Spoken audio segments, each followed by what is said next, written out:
In this module, we'll talk about how a world English's perspective can be accommodated within a large number of ELT methods and approaches. Baraj Khajru, one of the best known scholars in world Englishes, has presented a theoretic perspective on world Englishes. This theoretic perspective comprises three aspects.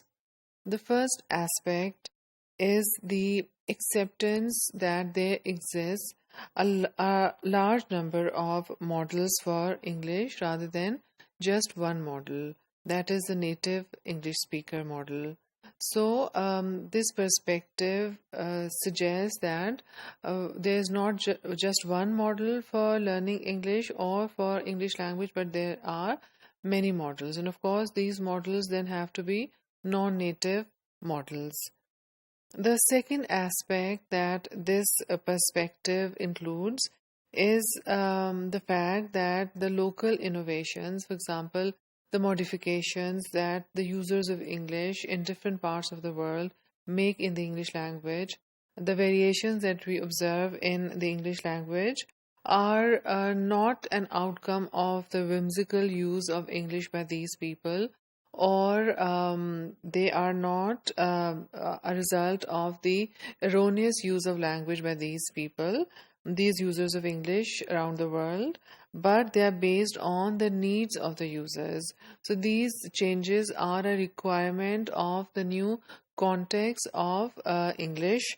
Similarly, the fact that now we have more non-native speakers of English than native speakers of English. Because of this fact, we can now say with confidence that English belongs to all those who use it and not only to native English speakers. However, we observe that there's a lack of awareness of this perspective among practitioners and also teacher educators. This perspective has not succeeded in making a place for itself in many teacher education programs, especially in the Western world. So we see that there's no component in these teacher training programs on world Englishes. So this perspective has not succeeded, has not been able to make a mark on English language teacher education programs so far. Then we have scholars who look at English as an international language. For example, McKay. These scholars have also discussed possibilities of teaching English. One important aspect of looking at English as an international language is that what is needed more is intelligibility. For example, when English is used in an international context or in a global context, what matters more is not whether this English or this use of English is based on a native speaker model. What matters more is the intelligibility, whether those who use English are able to understand each other and are able to get things done, are able to communicate with each other successfully. This approach to language teaching, English language teaching, also focuses on the domains for which the English language is needed. For example, if an individual or a group of individuals need the language for understanding academic lectures, they should be taught only this part of English, or they should be trained in understanding academic lectures only. Similarly, if some individuals need to improve their or need to know something using English from the medical field, the teaching of English should focus only on enabling them to use and understand English in the field of medicine.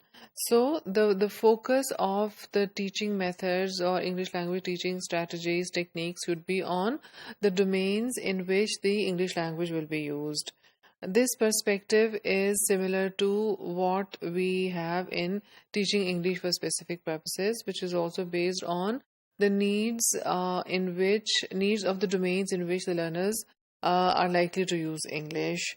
Then another important factor is the need for cross-cultural pragmatic competence. For example, if you have native speakers as a model and teach English, which enables the learners to become as proficient in the use of English as native speakers, although it is very unlikely. Um, they will not be able to use English very successfully or effectively with other non-native speakers.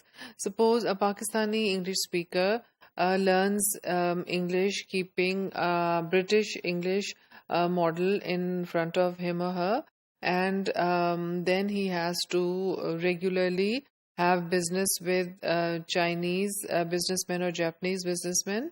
His competence in English will not be of much use or will not be as effective in his communications with a Chinese business partner or with a Japanese business partner. And in this way, the Pakistani businessman may not be able to strike a very friendly relationship with his other business partners. So for this cross-cultural communication, one has to be more practical, more realistic in his or her approach, and try and learn English, which is likely to enable an individual to have a proper communication with other non-native speakers and thus ensure a friendly relationship with them.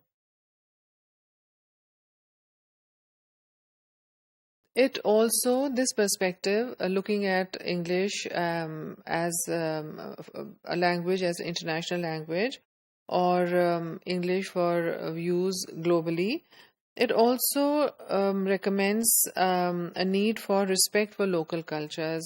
For example, looking at local cultures as inadequate or deficient or not good enough for teaching of English is a very undesirable approach, and these cultures, local cultures, should also be given respect and should be used for the teaching of English, because it is in these cultures that most learners of English around the world are going to use English, perhaps for their entire lives. Um, there's also a need for flexibility on the part of the teacher when it comes to the selection of methods.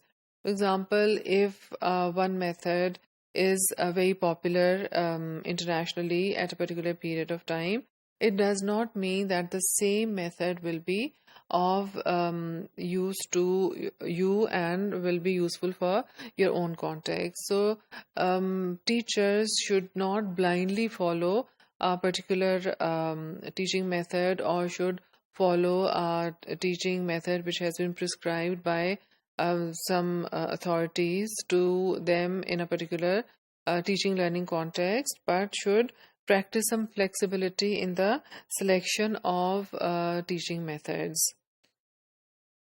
There's also a need for attention to local cultures of learning. In certain cultures of learning, certain practices may not be very welcome or may be objectionable. So, an awareness of the local cultures of learning is also very important.